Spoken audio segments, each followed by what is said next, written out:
오늘 밤 뭐죠? 오늘 이번 10시인데도 두 번째 네, 주제는? 많은 분들이 이제 함께 해주시고 아주 좋은 글도 올려주셨습니다. 네. 이런 열혈 말하자면은 시청자가 계시기 때문에 네. 저희가 힘이 나고 우리에게 미래는 있다, 우리에게 내일은 있다 이렇게 생각이 그럼요. 듭니다. 저희는 뚜벅뚜벅 네. 거북이걸음하고 있습니다. 네, 두 번째 주제입니다. 자, 민주당 전당대회 내일 열리죠. 그렇죠. 지금 잠 못 이루는 사람들 많을 거고 전국에서 올라온 대의원들 눈치 보면서 마구마구 그냥 숙소를 누비는 말하자면은 그 수하의 선전 그 선거 운동원들 정말 많겠습니다. 그렇죠. 김지선 의원, 김지선님 감사합니다. 홍보 네. 중이시라고. 네.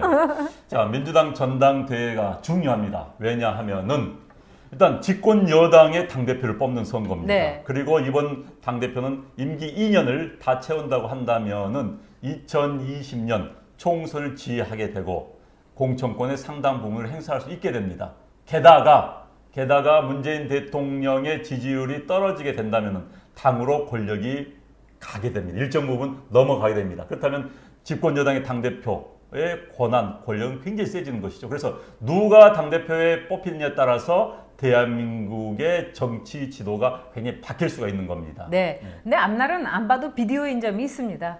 문재인 대통령이 경제의 방향을 틀지 않는 날 계속 지지율은 떨어질 거고 그런 점에서 당의 힘은 커질 것입니다. 자, 오늘 그 많은 분들이 이 세 분의 마지막 연설, 네. 이 세 후보의 연설을 들었는데 그런 거는 이제 네이버나 뭐 이런 포털에 다 나와 있기 때문에 네. 우리 같이 컨텐츠 중심, 새로운 중심, 새로 얘기할 게 없고요. 문제는 뭐냐? 장사가 안 됩니다. 분위기가 올라가지 않습니다. 즉 흥행 실패의 전당대회예요. 그렇죠. 그 이유는 뭘까요? 자, 일단요.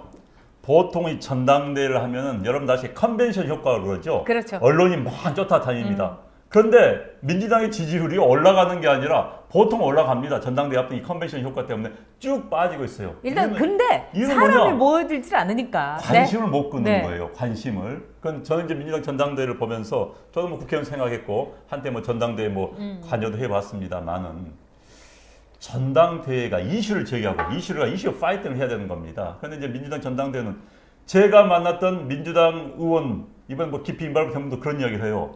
야, 좀 쪽팔린다. 왜? 고작 한다는 게 진짜 이겁니다. 첫 번째 이슈가 뭐냐? 이재명이하고 친하냐 안 친하냐? 응? 이재명 경기지사가 이제 사건이 터지니까 이재명 이제 탈당시켜야 된다. 그렇죠. 김진표 후보가 공격을 했죠. 왜? 경기 지역 또 이제 이재명 지사는 문바들한테 굉장히 좀 비토를 당하고 있습니다. 그래서 그 이른바 친문 세력을 끌어모아서 이제 그걸 공격을 했습니다. 그랬더니 이제 남은 후보들이 이재명을 좋냐 싫으냐. 이건 사실 아무런 대한민국 미래와 또 민주당의 미래와 별 관계가 없는 거예요. 그런데 이제 그걸 가지고 이슈 제기했다가 물론 관심을 모았습니다. 그런데 그 후로는 없어요. 그런 이제 고작 한다는 게 계속 내가 대통령하고 누가 더 친하냐 이 게임을 해온 겁니다. 그렇죠. 그래가지고 또 한마디로 이제 분위기가 아주 쎄하고 제가 이제 포털의 댓글도 보니까 기껏 많은 댓글이 뭐 300여 개 정도고 그렇게 기사가 많은데 어떤 거는 무풀도 있어요. 악플보다 서러운 게 무풀이라는데 그렇죠. 네. 이렇게 민주당 전당대회가 국민들의 관심사에서 멀어지는 거는 그만큼 민주당 지지들도 떨어졌지만 살기가 어렵기 때문이다. 이제 이렇게 볼 수 있는데요. 제일 큰 이슈는 처음에는 뭐 이재명 탈당 이걸 김진표 후보가 물을 부었는데 이제는 이 전 총리가 손을 떨고 있다. 그러니까 네, 이 건강 문제가 네. 최고의 이슈가 됐어요. 네. 지난번에 저도 깜짝 놀랐습니다만 이해찬 후보가 이제 연단에서 내려오는데 저도 봤어요. 거의 뭐 건강이 정말 안 좋은 상태로 비틀거리더라고요. 그것만 본다면은 참 건강이 안 좋게 보였습니다. 또 그런데 이제 이 동영상이 뭐 유포가 되고 있지 않습니까? 그렇죠. 그래서 이제 이해찬 현재 가장 잘 나간 것처럼 생각되는 또 그렇게 보이는 이해찬 후보에 대한 건강 문제로 쫙 관심이 몰리고 그게 이슈가 돼버린 그렇죠. 것이죠. 그래서 이해찬 후보는 고문의 후유증으로 내가 손을 떨고 있다 이렇게 이제 밝혔습니다. 근데 저는 그 말이 좀 이상한 게요.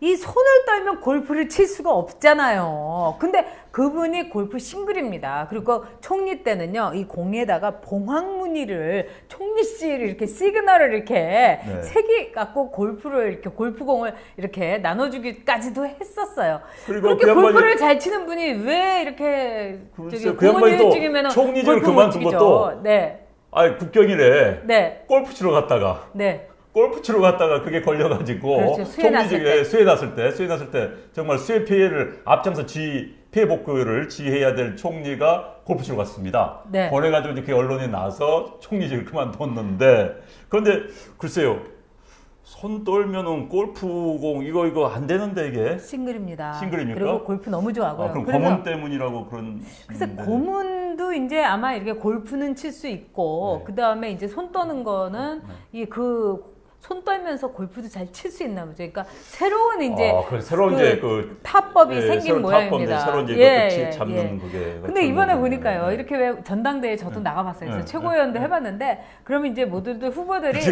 만세, 만세. 뭐 무슨 뭐 한나라당 만세 뭐 이런 거 합니다. 근데 네. 이번에도 그 만세를 했는데 아니 이렇게 손을 던던던던던 떨더라고요. 그러니까 네? 이제 옆에 있는 예. 후보가 네. 사실 손을 이렇게 합니다. 뭐 방금 제가 아, 했지만 네, 이렇게, 우리 이렇게 이렇게 딱 잡아주잖아요. 쳤는데 이제 네. 손들을 같이 잡아요. 네. 잡는데 의도였는지 의도 아니었는지 안 잡았어요. 그러니까 송영길 후보가 안 잡았었어요. 아 그래요? 네. 근데 그러니까 손을 떨고 있는 모습이 보이는 거예요. 그래서 그렇기 때문에 의도적으로 잡았니, 의도 어쩌니 이런 이야기가 있는데 어찌 됐든 건강 문제가 굉장히 논란이 됐었고 그다음에 나는 기자들 이야기로는 일부러 안 일부러 잡은 안 것 잡은 것 같아. 같아요. 그런데 일부 기자들 이야기로는 사실 처음 떠는 거 보인다고 그럽니다. 네. 그래서 그게 이제 건강에 진짜 결정적 안 좋은 건 잘 모르겠어요. 그런데 네. 어찌됐든 이해찬 후보는 내 나이 이렇게 네. 이야기합니다.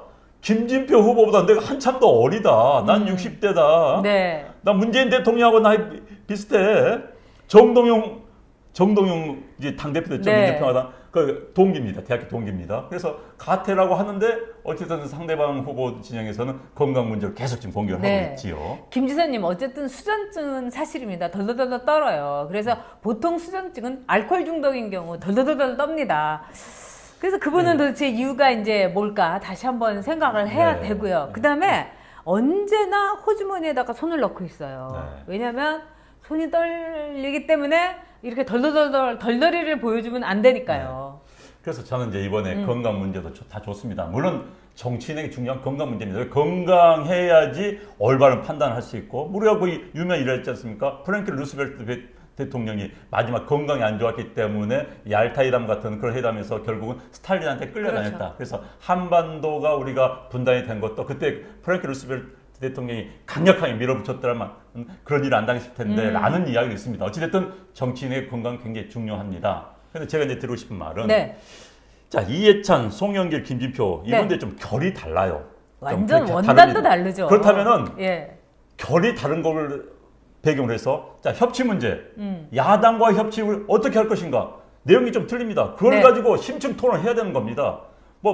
자 문재인 대통령의 경제 정책에 대해서 지금 오늘은 비슷하게 이야기를 해요. 왜 소득주도 정책에 다 찬성한다. 왜 이른바 친문 세력을 네. 이렇게 겨냥해서 그런 것 같은데 그러나 제가 보기에는 솔직히 김진표 전 경제부총리와 관련 출신입니다. 운동권 출신의 이해찬 네. 전 국무총리 난 의견이 좀 틀릴 수 있다고 봐요. 네. 그것까지 치열하게 토론을 벌여서 왜? 여당 대표니까. 그래서 선택을 할 수 있는 그렇게 해야 되는데 지금 하는 이야기는 솔직히 누가 문재인 대통령이 청와대 여의도 지점장이냐. 네. 내가 우리 소장님, 우리 은행장님을 가장 좋아하니까 여의도 지점장이면 납니다. 내가 딸랑딸랑 잘하겠어요? 라는 걸. 이걸 뽑는 건 싫어밖에 안 보이는 거예요, 지금. 거의 지난번에 총선 때 폭망해버린 그 자유한국당의 이른바 친박 간별, 이거하고 거의 비슷하게 누가 친친문이냐, 이걸 가지고 이제 다투고 있는데요.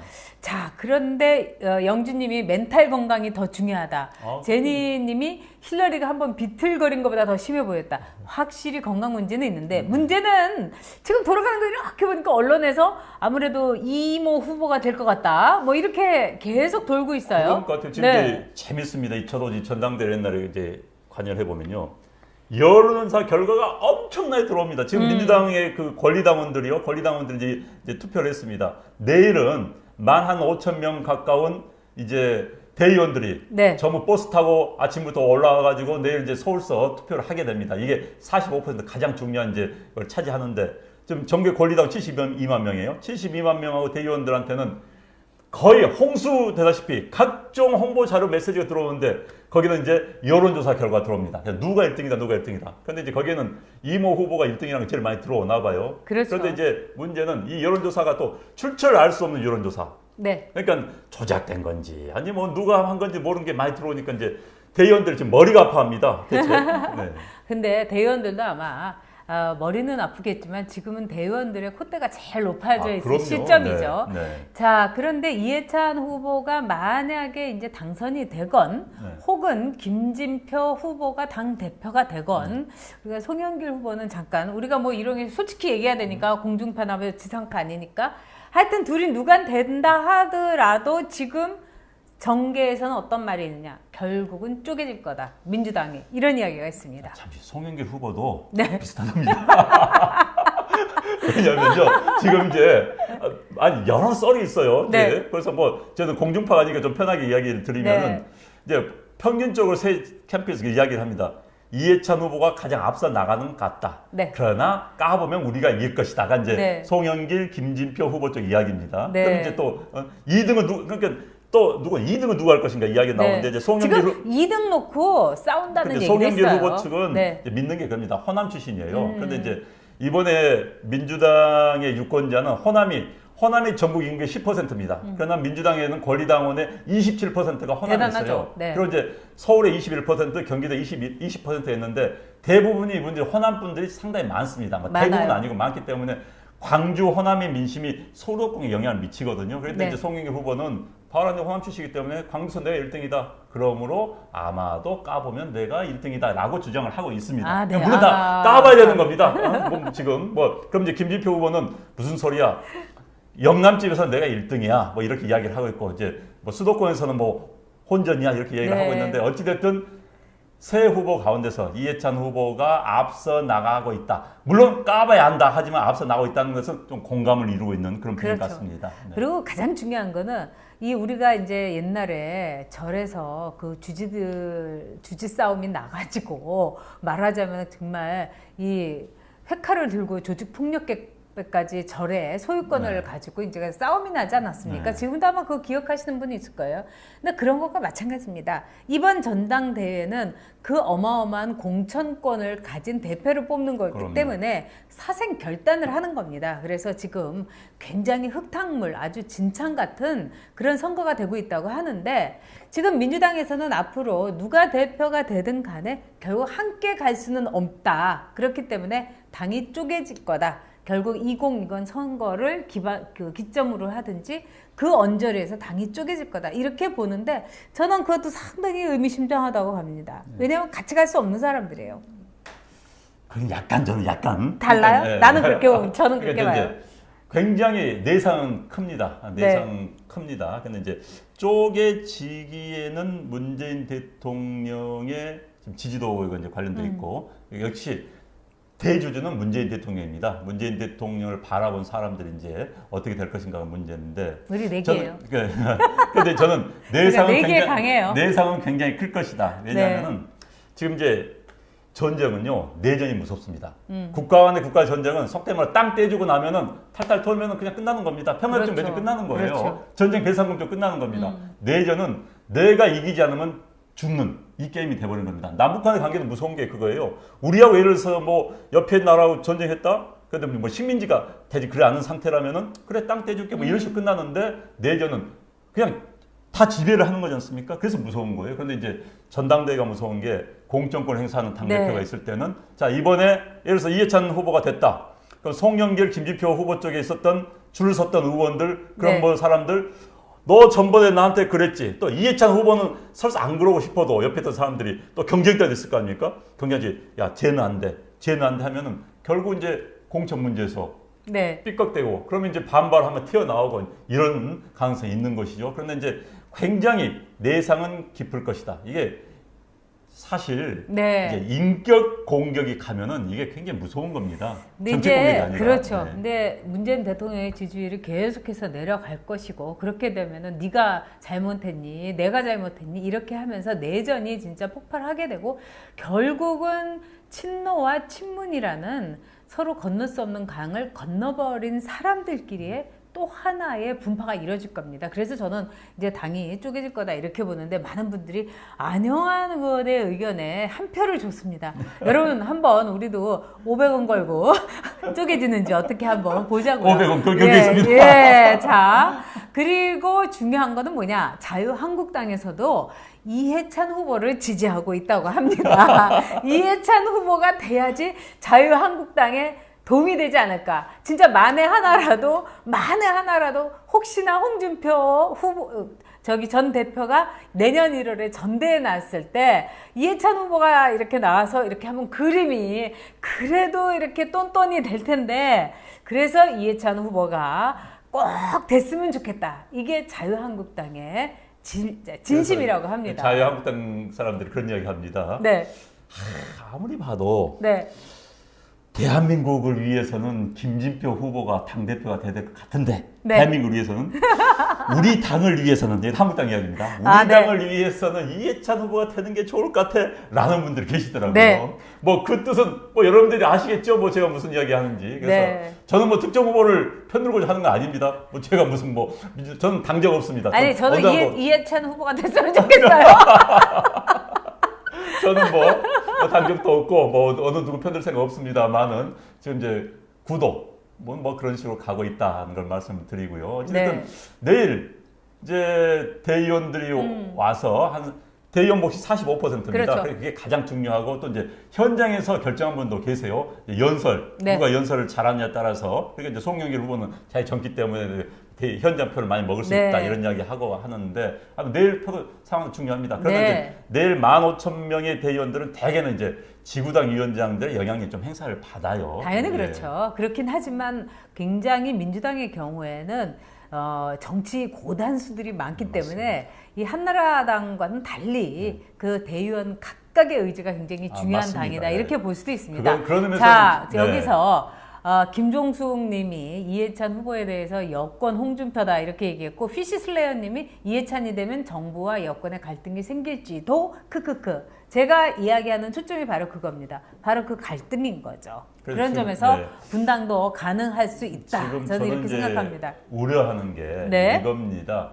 이건 저는 저는 개인적으로는 이제 확신을 가졌는데 이제 문재인 대통령 지지율이 빠지고요. 이제 네. 문재인 대통령이 이른바 실사구시 정책. 네. 왜? 대통령 하면은 현실을 쫓아가는 게 정상입니다. 네. 과거 공약대로 이념대로 갈 수가 없는 국가 경영 그렇게 하는 게 아닙니다. 정말 그렇게 하면 안 되는 거예요. 그러면 이제 실사구시 노무현 대통령 시의 실사 예를 들어 그 간다. 저도 그렇게 네. 하기를 바랍니다만 간다라고 하면은 이해찬 후보가 당대표가 되면 이해찬 당대표는 원칙주의자입니다. 그래서 본인이 제동을 걸려고 할 겁니다. 그러면 이제 트러블이 생기는 거고 그렇죠. 게다가 이제 정권 말기가 되면은 당으로 권력이 넘어옵니다. 박근혜 대통령의 가장 큰 문제가 뭐였느냐? 정권 말기에 당으로 권력이 넘어가는 것을 인정을 해야 되는 겁니다. 그리고 당과 같이 하면서 속된 말로 당이 나를 버텨주길 바라야 되는 건데 끝까지 그 권력을 놓지 않으려 했기 때문에 문제가 생겨버린 거예요. 그것도 한 원인이었거든요. 그래서 좀 이따가는 아마 문재인 대통령 지지율이 더 떨어지면은 막 탈당하라고 하는 소리도 아마 나올 수도 있다고 봅니다.